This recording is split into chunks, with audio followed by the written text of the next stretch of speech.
It's August 18th, 2023, and welcome to episode 83 of the Baby Metal Podcast. We gather in the podcast Discord server now and again to discuss news and thoughts on the past and future projects of Baby Metal. We invite you to join us, whether you're a longtime fan or have only just arrived. I'm Paul, and I'm joined by Kevin, Wasshoi, and Maggie. Excellent. All right. What a day. That's it's right. a banner day. It is a banger day, man. As is often the case, as soon as we record an episode, something new happens that we didn't have a chance to talk about. So, yeah. Damn you, Cole. Yeah.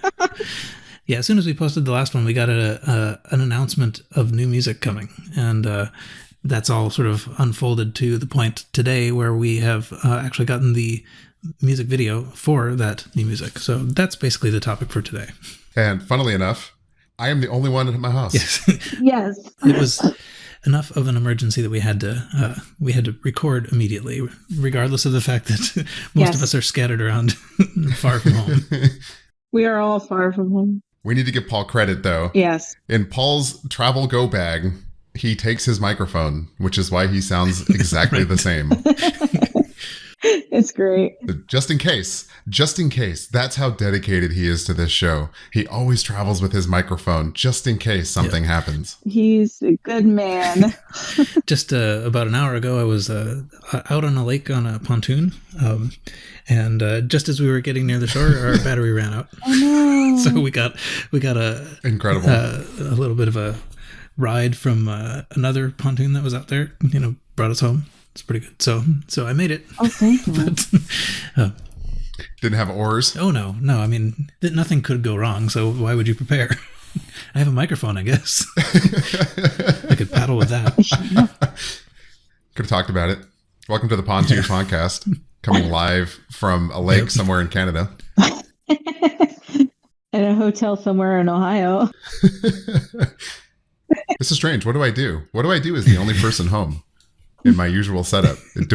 You enjoy it. Do I do anything differently? Take it in. Yeah. And breathe.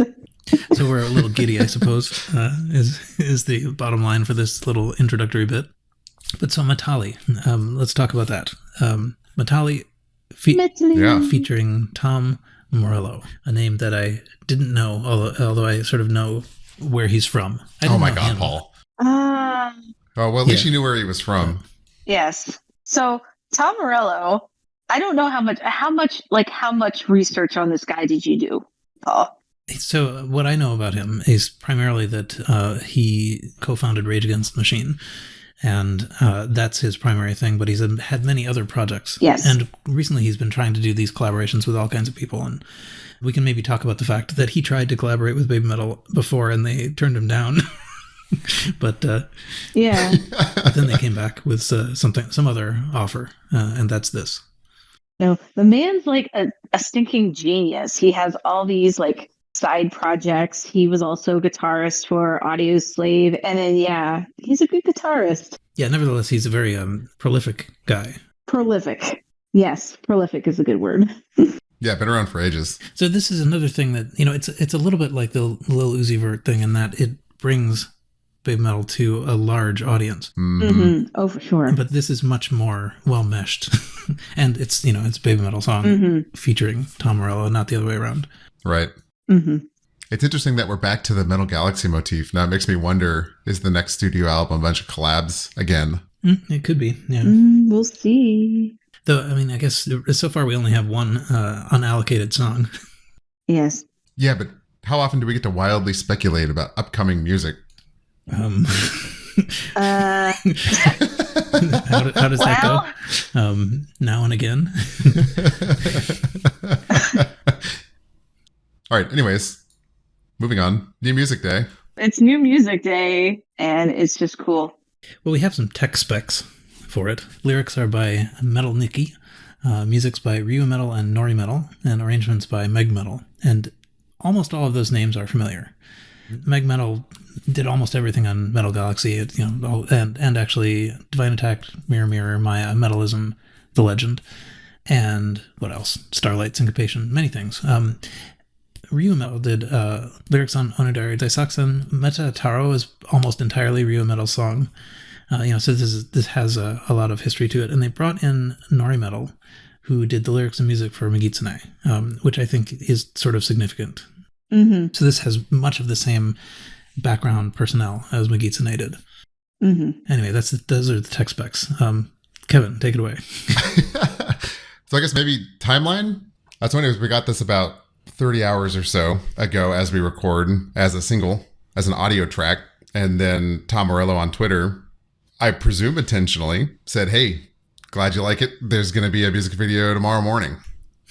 Mm-hmm. And sure enough, about 24 hours later, we got a music video dropped on their YouTube channel. Mm-hmm. I think we also learned early, somebody check my work here, what the source was for this, but we also knew ahead of time that it was going to be a music video and not a live music video, if that makes sense. Not a concert recording. Yes. We knew that. Knew that ahead of time because of one of the magazines had spoken to Baby Metal prior to all this, and they gave like a slight explanation of some of the things that were happening in the video, and that it was the first time they had recorded in a studio since BMC. Mm-hmm. So.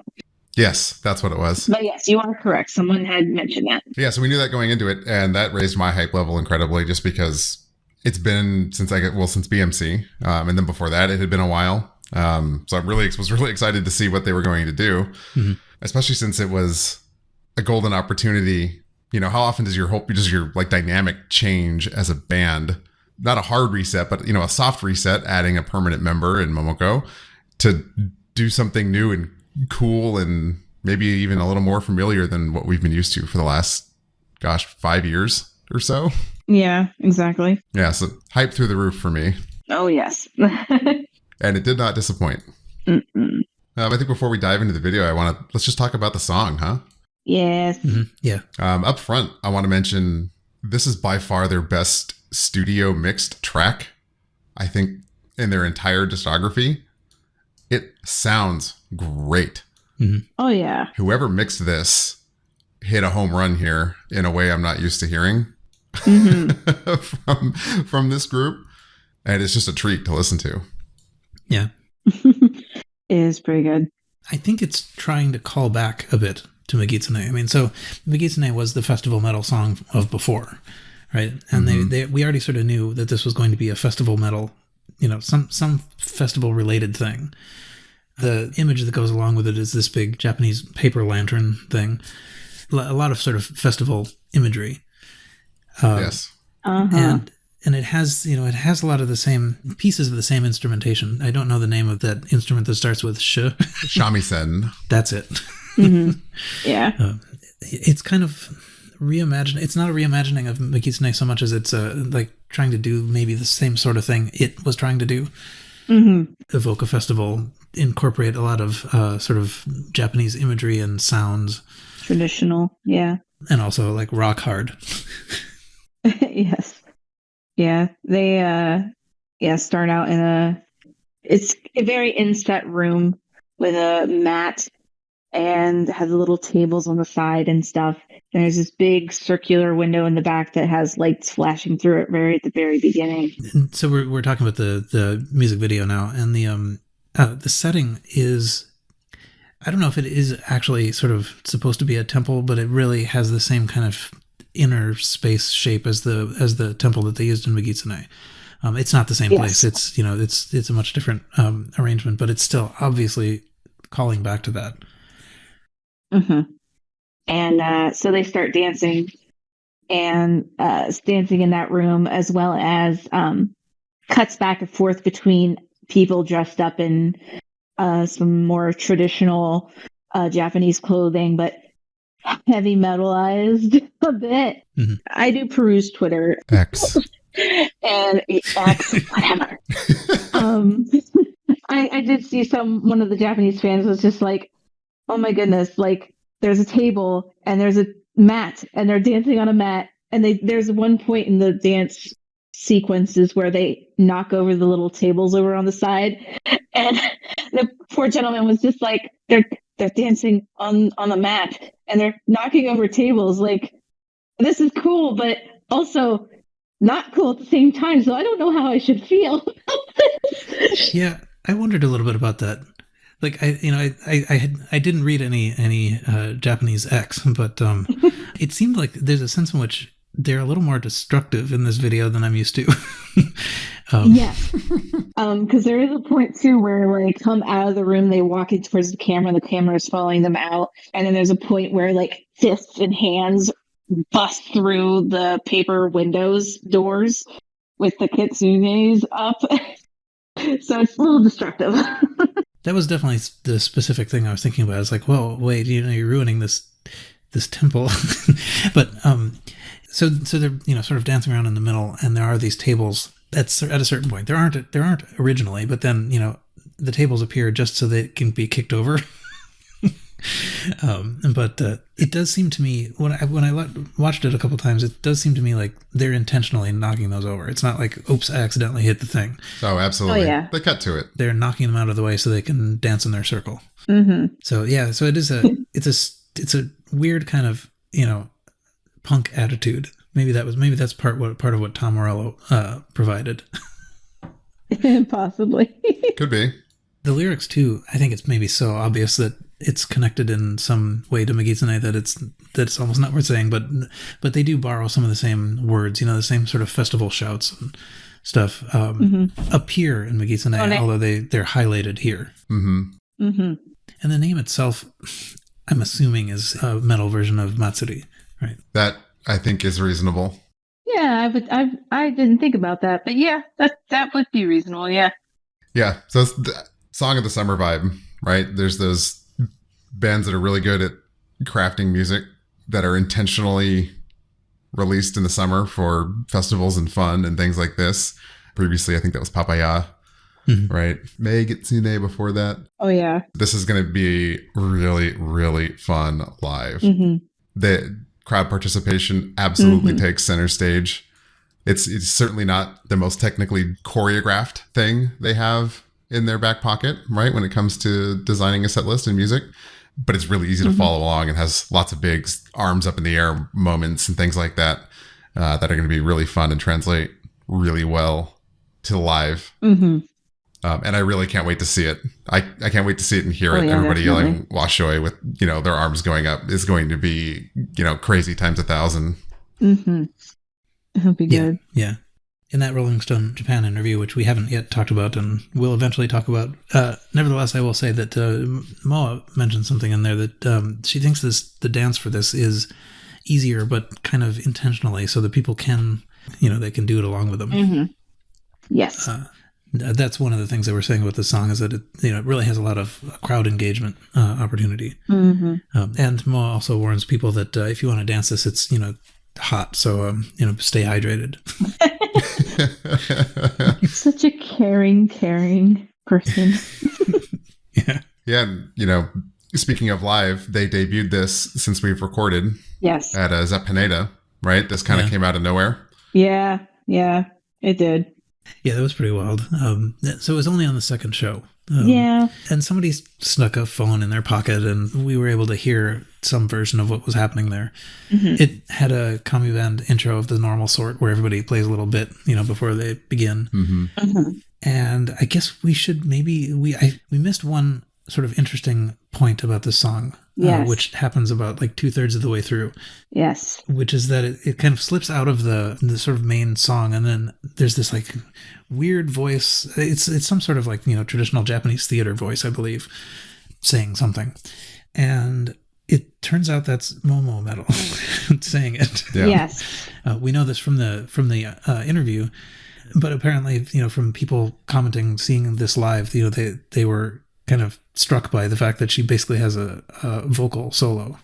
Yeah. Of a weird sort. She's not singing it exactly. I'm super excited for that. Yeah. Well, it's kind of known, especially if you're one who has followed Sakura Gakuen in some fashion, which, I mean, I myself have not, but there's been like bits and pieces where I have, and she happened to be kind of one of them. She does have some theater background. So for her to be doing this is kind of appropriate because it's a take on kabuki theater is what the terminology is. So the way that she's speaking is very traditional in that sense, but it kind of is. I think she throws her voice a little bit because it does not sound like her. Like, I mean, Oh, I disagree. Like, I knew immediately. well, First time I heard it, I was like, "Oh, that's her. That's Momoko." Well, but she's still putting on a voice, though. I mean, it doesn't sound like her normally speaking. She is putting on a voice. Yeah. Yeah, she has a great Obachan voice. Yeah. Yeah, I had seen you had showed me that video of her reciting whatever it was that she was reciting, and I was like, oh yeah, definitely. That's 100% her. Yeah. Just her inflection and the way she was speaking and the way she was doing it. It was her.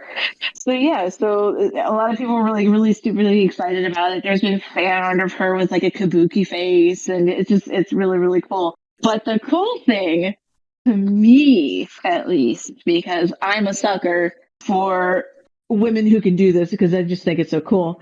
During the live show, there's that part where she talks and she says "METALI, METALI," and she stops, and then it continues on in the song. During the live, she dropped down into a growl and said, "Are you ready?" And I was so like, wait, what? Is that really like, did she just do that? This is great. And I was like, oh, she's so cool. Let's bring her the song. But the fact that she did that live was cool. Yeah. This is what we call a good hire. Yes. Yeah. And it's not in the studio recording. That's a goofy Momo Metal edition. They missed out on a good opportunity, I think. But yeah, she dropped down and did that. And I thought that was just so cool. So that's my gushing for this whole song right now. Yeah, super fun. I love the bold choice to do that too. Mm-hmm. It's like, hey, she's here. We've moved on. We're going to put her front and center, and our first single of the new era is going to prominently feature her. Yeah. You know, so much so that in the music video, you know, the visual aspect of that is, you know, Momoko in the middle with Sue and Moa, you know, a few paces behind her kneeling, right? Mm-hmm. So she is very forward during that part. Right. It's that part of the song is completely hers. Yeah. You know, which is really a first for the band too. You know, they didn't do that, you know, in the Yui era either. No. Single somebody out like that. I mean, you could maybe draw a parallel to the Karate music video, but I think that would be a stretch. But maybe the closest. Well, they did do Dada Dance with Moa. They did do that. Yeah. No, this still feels different. Maybe, yeah. It still feels different to me. I think that was sort of a lesser, you know, it's her on the recording, but the recording is what you hear when you see them play it live. Right. Well, true, unfortunately, yeah. And it's not as long. Mm-hmm. I was speculating in the Discord that this probably was kind of specifically to say, like, look, this is a new person and she belongs here, and you know, this is us going forward. Yes. And she was the one who needed the introduction. Absolutely. True. Nobody else really did. So I love what that could mean going forward for more music videos, more content from whatever the next album will bring. You know, does this set a precedent? Did we get a Moa moment in another song? a moment. A moment. Yes.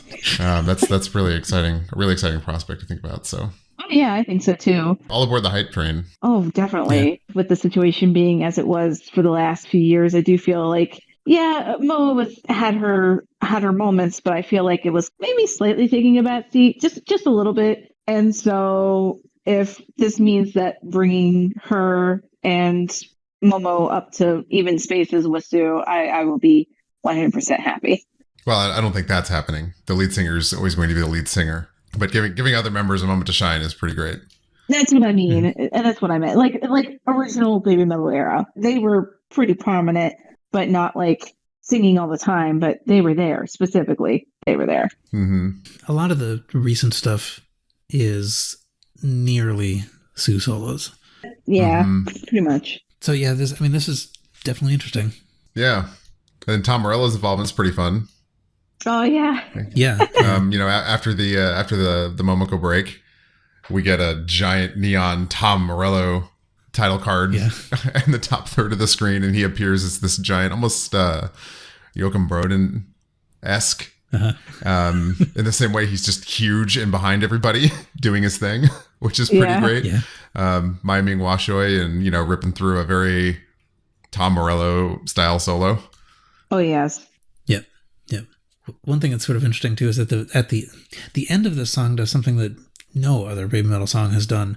You know, it sort of like descends into this punk noise. You know, the guitar strings get detuned, and you know, it's just, you know, it's sort of like a end of a punk rock show kind of sound A to little it, bit, yeah.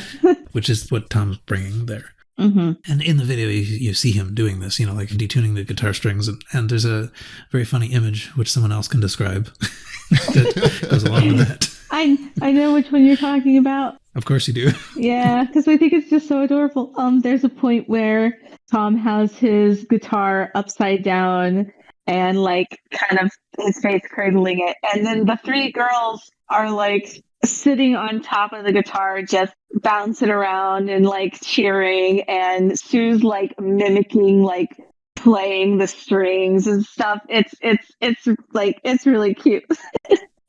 But yeah, they're all three sitting on top of his guitar. It's adorable. They're like really, really tiny. Yeah, it's a really great green screen element of them just sitting somewhere that I will need to rotoscope at some point so that I can just put them sitting on random things in the world. Yeah. I agree. Oh, another thing about the music video is it features fairly prominently this fan, which is a piece of buyable merch. Yeah, goddamn them. I know. I didn't want that thing, and now I do. Well, I wanted it like from the beginning, but I'm also one of those people like if I'm not at the show, then I don't need it and I shouldn't buy it. It's not even show merch. It's like a towel. It's in the same category as a towel, like a logo towel. Yeah, but they were only selling it at one place though. They only sold it at Rising Sun, I think. Oh, it'll be back. Yeah, I think at this point it will for sure. If it doesn't show up on the tour at every venue, I will be shocked. I'll be sad because I want one. I really want one. I think you will have plenty of opportunities to buy it. I hope so. Put it on my desk at work. They look good in the video. Mm-hmm. Yes, they're very neat. What do they call that? Product placement? Yeah. Yeah. I'm a sucker for good product placement. Actually, that's speaking of another product placement. So some of the dancers in the video had this weird mask on. The nose piece of the mask is like off to the left, and it has like nose hairs coming out of it, and like the mouth is like in a circle or something. Yeah, it has a name. It's a thing. Yeah, and I did see somebody else also on Japanese Twitter mention that it's like, well, now I'm going to go to the festival, but should I bring my kitsune mask or should I bring my Toko mask You instead? can get those things at Donkey if you go. I've not seen those before, and it was a little weird, but hey, you know. So I think just about every other music video that's been a music video since we started this show, I've talked about some of the technical stuff I've noticed from like a VFX and film standpoint. Uh-huh. I figured I would do the same here. This is, well, so we knew right off the bat, this is the first time they've been in studio in a long time and not on location, which is awesome. That presents all kinds of cool challenges and fun things you can't do on location, like build this elaborate set that they can punch through and light really well. So this is, I think, one of their best shot videos of all time. Yeah. Like it's modern. The cut isn't too fast. You can kind of absorb what's going on, and they're telling a visual story with the camera in a way they haven't done in a really long time, and in a way I find much less abrasive than BMC. BMC was not hard to watch, but noisy, if that makes sense. Mm-hmm. Yeah. Yeah. Yep. I can see that. Whereas this one, they really let you kind of linger on what's going on to tell their little story, around the festival and the slow kind of destruction of the set, which is really fun. From like a visual effects perspective, we got some stuff we started seeing in BMC with lots of green screen use and, text on screen, particles, VFX, in a way that they're spending money. It's cool that they're willing to spend the money on some VFX. I will say it's not the best, but in line with what we've seen from them before. You can kind of tell where they spent their money in this, which I thought was really interesting. Like some of the VFX are a little janky, if I'm honest. But the sets, the set decoration, and the extras all doing, the chorus dance Mm-hmm. while they're on their elevated little red stage is super cool. So you can tell that they're spending their money there. And right after watching this was, one of the first videos in a long time where I was like, wow, this feels like a good music video. Like you could drop this on like the MTV of old and it would just be a good music video that could slot in with, other real music videos that we don't get a whole lot of these days. I agree. Mm-hmm. Which is super cool. So I was, pleasantly surprised by that. And then of course the song is a banger. So that helps too. Oh yeah. It really is quite different though. Mm-hmm. I mean, I think like it has a lot of aspects to it that we haven't really heard before. Sue's singing style is quite a bit different in this as well. Oh yeah. Very sort of it's not aggressive, but it's assertive, I suppose. Yeah. That's a good word. Yes. She also drops a pretty great vibrato towards the end. She's doing a fair amount of that it's a little bit ornamental, I suppose. Mm-hmm. So I feel like it's almost a little bit more of a mainstream kind of sound to the vocal than we're used to. Maybe. Anyway, yes, very good. Very good. I really hope they build this little red stage whenever they do their tour final or next big, full production show in Japan, because that would be really neat. Mm-hmm. Because they haven't done something. That would be cool. They haven't done something like that since Road to Resistance. Oh yeah, no. Way back in the day with those little red bridges at was that SSA Saitama Super Arena? I think. Mm-hmm. Yep, it was SSA. Way back in the day, so it'd be cool to see some more set decoration come back like that, and not just the roving octagon up and down stages they've been using for the last several years. Mm-hmm. Mm-hmm. Whether it's a fake stage or a real stage that they were on in the video would be cool to see in person. Oh, it's definitely real. Mm-hmm. The red platform they're standing on is real. And if you look closely in the background, it looks like they're in either a really high sound stage or maybe even like a large warehouse or event hall, because you can see trusses in the rafters. Oh, okay. Oh, really? Well, who knows? Maybe they recorded it before one of their shows in one of the big venues. I did have the thought when I noticed the trusses that it kind of looks like Makuhari, but it's just seeing truss work in a ceiling. That's wild speculation. but enough for me to confidently say that they did film all of that practically. Mm-hmm. Yeah. So cool though. It was really cut together very well. I mean, like I think you said more or less that, but I'm just reinforcing that the whole video flows great from shot to shot, and then in the transition to the new location. I need to see it a bunch more times, but the times I have seen it, I've been impressed. Mm-hmm. Yes. Yeah. So new era. It's an interesting one, 180 from the other one album, which was, much. Oh, definitely. Much more serious, much more almost mainstream metal-y, right? And then, yeah. And then bam, we're slapped in the face with, what feels, I guess maybe more familiar to 10 years ago. The quirkiness of baby metal. Yeah. I mean, this feels like a direct evolution that you can draw a straight line to, between the Megan Thee single coming out and this song. Mm-hmm. Yep. And they wanted you to draw that line. Yes. And they absolutely wanted us to draw that line. But it's interesting to think about in the context of the stuff that immediately preceded it. And even Metal Galaxy to some degree, I think. Yeah, I was trying to figure out if I believed this could have fit on Metal Galaxy. And I think maybe. It probably would have fit better on Metal Galaxy than on Metal Resistance. Yes, I would agree with that. Yeah. But would not have fit on the other one. Oh, no. By no means. No. Yeah. Yeah, so metalism is goofy, but it's not this kind of goofy. No. I guess in a way. It's like it's the weird one on the other one, but nevertheless, I think this couldn't have been the weird one on the other one. No. Yeah, I agree. Mm-mm. Even though it is basically metalism, just without the last two letters. There had been hashtags being used for when they announced the song. I'm just scooting through here. Oh, yeah, because they announced it August 11th, the song, and they used the hashtag Metamura, which I believe means Metal Village. So there's a possibility of a baby metal theme park. That's a long stretch. Cool, but a long stretch. Yeah. Now, maybe album title related? possibly, maybe. So yeah, when I ran the lyrics through DeepL, it also came up with Metal Village Festival. So village is probably a word that is in Koba's mind somewhere associated with this song. Mm-hmm. Well, I mean, the Yoakum song, Imaginai, that also references a metal village or something like that, right? In the lore. Not the song, but the lore, in the lore preceding, going to like Pinocchio's island, but it was a wonderland. A wonderland of metal or whatever. Yeah, I think it was a wonderland.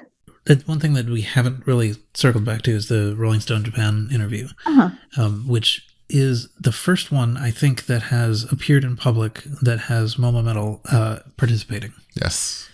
So they must have been holding it back until METALI was released, because it does talk about talks about that, like making it. And so at this point, we don't have a translation of it. So I have run it through automatic translator, but that gives you some little pieces of it. So I think we probably should wait to talk about this in its entirety when we get the actual translation from a human. But it was, it at least in there did confirm basically that Momo Metal was doing the talking part in the song. The cool thing is we have Momo Metal actually talking in an interview now. Yes. Print interviews are great. I am much more excited for their very first on the couch at a festival doing an interview backstage. That's going to be the most fun, I think. Yes. Yeah. You can't really appreciate Momoko's personality unless you see it in person. Yeah, no, I think that'll be great. And I think the festivals are going to be a good opportunity to get those. Yeah. So. Yeah, definitely. And I know that let's see, how many festivals are they doing in the U.S.? 3 or 4, something like that. See, I know they're doing Blue Ridge Rock Festival in September. Aftershock eventually. Aftershock, and then Louder Than Life in Kentucky. I believe those are the only 3 in the U.S. they're doing. But still, that's 3 opportunities for backstage chit-chat and shenanigans. It hasn't been that uncommon for them to release a single as a tour starts. Yeah. So this feels early.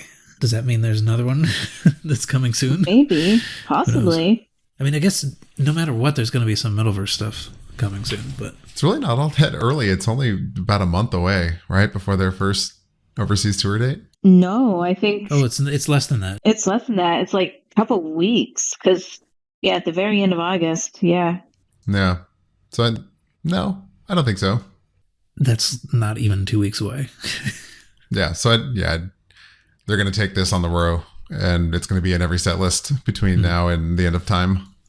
I'm excited for it. Yeah.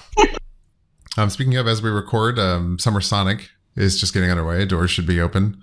People should be filing in for Summer Sonic Tokyo. So we should have some answers to some other questions. Metalverse will make their debut tomorrow. Oh, yeah. We will almost certainly hear about or see METALI because I think they're being streamed on WoW as part of the Summer Sonic set. So we should, somebody will surely provide that to the Western audience. Before anyone who isn't in our chat room right now hears this, that will have happened, and more answers will be known than we know now as we record.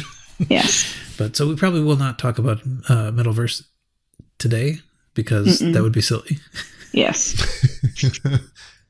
We will probably talk about Metalverse the next time we record, though, at least based on what they do in Summer Sonic. But also, Kevin, you are going to see them, right, at Spotify O East? That is correct. I will be there on Friday. Oh, that's cool.